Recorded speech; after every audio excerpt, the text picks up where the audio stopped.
आज हम लोग पढ़ने वाले हैं सीटेट पेपर फर्स्ट और सेकंड के लिए हिंदी पैडागॉजी। हेलो स्टूडेंट, आज हम लोग देखेंगे हिंदी पैडागॉजी। हिंदी पैडागॉजी का जो फर्स्ट चैप्टर है वह है आपका अधिगम और अर्चन, जो कि मैं पहले आपको समझा चुकी हूँ।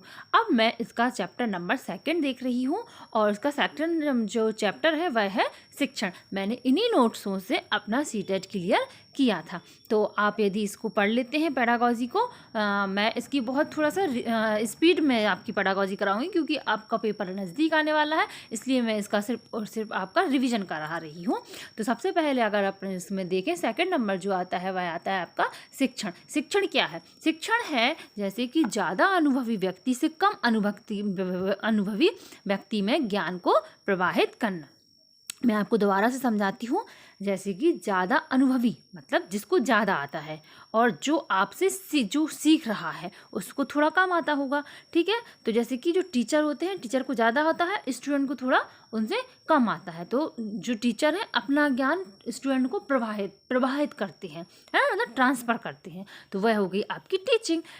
अब टीचिंग कितने प्रकार की होती है? तो इन्होंने त्रिआयामी टीचिंग को अभी जो चल रही है वह त्रिआयामी है। जो पॉल ने कहा था कि जो शिक्षण है वह आपकी केवल दो आयामी है, एक है टीचर और स्टूडेंट। लेकिन एडमस और जॉन, अभी जो जॉन डेवी ने कहा है और एडमस ने कहा है कि शिक्षण जो की है आपकी त्रिआयामी है। कैसी है? त्रिआयामी आपकी शिक्षण है। तो अपन देख लेते हैं यहाँ पे कौन कौन सी है। जैसे कि सबसे पहले आते हैं इसमें अध्यापक, ठीक है, फिर विद्यार्थी। अब इन दोनों के बीच में कुछ विषय वस्तु तो होगा, कुछ कंटेंट तो होगा पढ़ाने के लिए, है ना। तो इसीलिए ये कैसा है? आपका त्रिआयामी है। सबसे पहले टीचर और फिर उनके बीच में विषय वस्तु और फिर विद्यार्थी स्टूडेंट। ओके, नेक्स्ट पेज पे चलते हैं यहाँ पर। तो सबसे पहले इसमें आ जाते हैं आपके भाषा शिक्षण के सिद्धांत। तो भाषा शिक्षण के सिद्धांत अपन इसमें देखेंगे। तो इसमें है क्रियाशीलता का सिद्धांत, रुचि का सिद्धांत, अभिप्रेरणा का सिद्धांत, जीवन से जोड़ने का सिद्धांत, व्यक्तित्व विभिन्नताओं का सिद्धांत और स्वाभाविकता का सिद्धांत।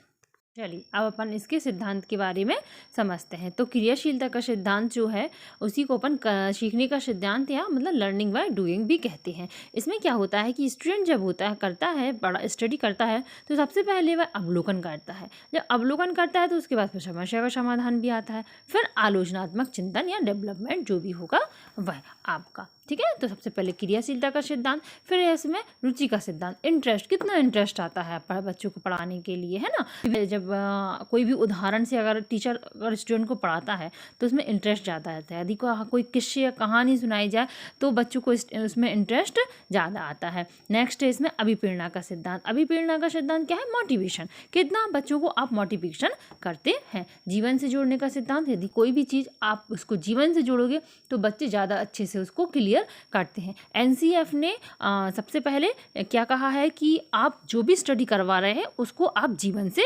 जोड़िए। व्यक्तिगत विभिन्नताओं का सिद्धांत, इंडिविजुअल डिफरेंस, व्यक्तिगत विभिन्नता का सिद्धांत क्या है? इंडिविजुअल, ये जो डिफरेंस होते हैं वह क्या होती है कि उनकी आवश्यकता क्या है, स्टूडेंट की उनकी क्या क्षमता है, वो किस तरीके से कितना गेन कर पा रहे हैं।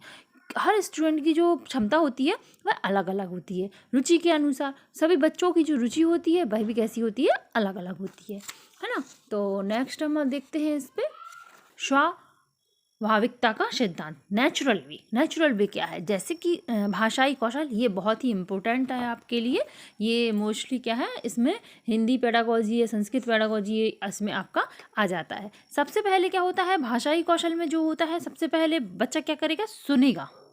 जब सुनेगा तो बोलेगा, जब बोलेगा तो पढ़ेगा, और जब पढ़ेगा तो लिखेगा। यह एक क्रम में आपको क्वेश्चन पूछ लिया जाता है कि इसका भाषाई कौशल का क्रम क्या है। तो भाषाई कौशल का क्रम क्या है? सुनना, बोलना, पढ़ना, लिखना। ओके, आप कैसे याद कर सकते हैं? LSRW, सो वो पढ़ ली, ठीक है, सो वो पढ़ ली। सुनना लिसनिंग, बोलना स्पीकिंग, पढ़ना रीडिंग और राइटिंग मतलब लिखना। ओके, आप इसको थोड़ा सा याद रखिएगा। लोकतांत्रिक मूल्यों का सिद्धांत, कक्षा का माहौल कैसा है? प्रजातांत्रिक होना चाहिए, सभी को एक समान स्वतंत्रता मिलनी चाहिए, है ना। आवृत्ति का सिद्धांत मतलब रिपीटिशन, आपका अगर आपकी स्टडी में रिपीटिशन होता है तो आपका वो क्या है? स्थायी हो जाती है कोई चीज़, है ना। तो तो वो आपका आवृत्ति का सिद्धांत। तो ये तो थे शिक्षण के सिद्धांत। अब इम्पोर्टेंट चीज़ देखते हैं, शिक्षण सूत्र। ये क्या होता है, डायरेक्ट पूछ लिया जाता है। आपको 4 ऑप्शन दे दिए जाते हैं, उसमें से कुछ लिख देते हैं और फिर उसमें से एक ऐसा नेगेटिव लिख देते हैं कि ये नहीं है ना। जैसे कि इसमें से लिख दिया ज्ञात से अज्ञात, तो उसमें लग गया अज्ञात से ज्ञात, है ना। तो ये शिक्षण के सूत्र क्या है, आप थोड़ा सा 2 या 3 बार देखेंगे, पढ़ेंगे, आपको याद हो जाएगा।